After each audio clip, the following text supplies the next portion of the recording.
When you opened your business 4 years ago, what was the goal of opening, a coffee shop in East Harlem?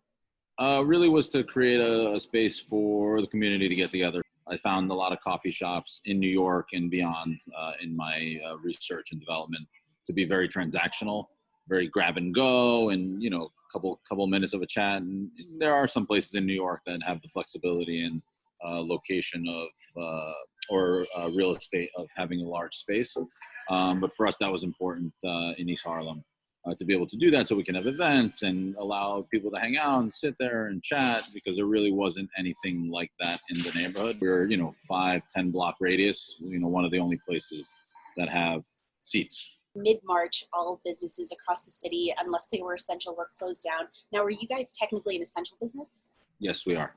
So did you guys stay open during the pandemic, We have not skipped a beat. We've stayed open every single day throughout the last few months. We committed early on, and which is our mission from the very beginning, to always be there for people.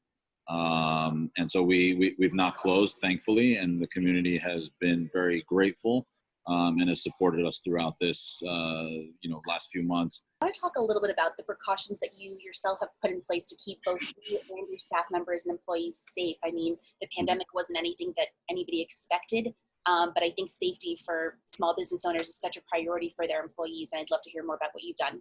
So we onboarded every third party under the sun, Uber Eats, Seamless, to really help people get delivery as much as possible.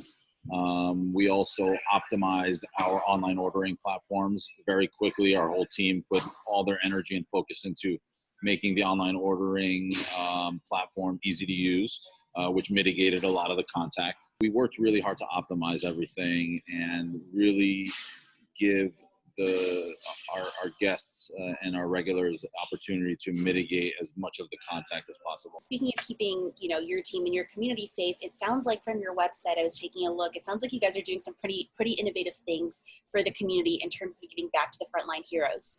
Talk to me a bit about your campaign with this. Yeah. I think really the first week of pause, we came up and started to market the initiative of the Buy a Meal for a Neighbor, which was a huge success, and we're still delivering meals to roughly 30 to 50 families and people a week, and households per week, through donations that we receive, and really their purchases that we pay forward into the community. That's one of our main initiatives, Buy a Meal for a Neighbor. And then our Coffee for the Frontline has been hugely successful. We've delivered thousands and thousands of cups of coffee to the emergency rooms, mostly in East Harlem. We were delivering twice a day to Mount Sinai. We were doing deliveries to Metropolitan. These are our local hospitals near our East Harlem shop. And that's been hugely successful. Give a message of hope for your East Harlem community. What would you want them to know? I really want them to stick together and really support one another, because there are just so many challenges that people are having from an economic standpoint, from a mental health standpoint. And it's really important that, especially now, that people stick together and really lean on one another.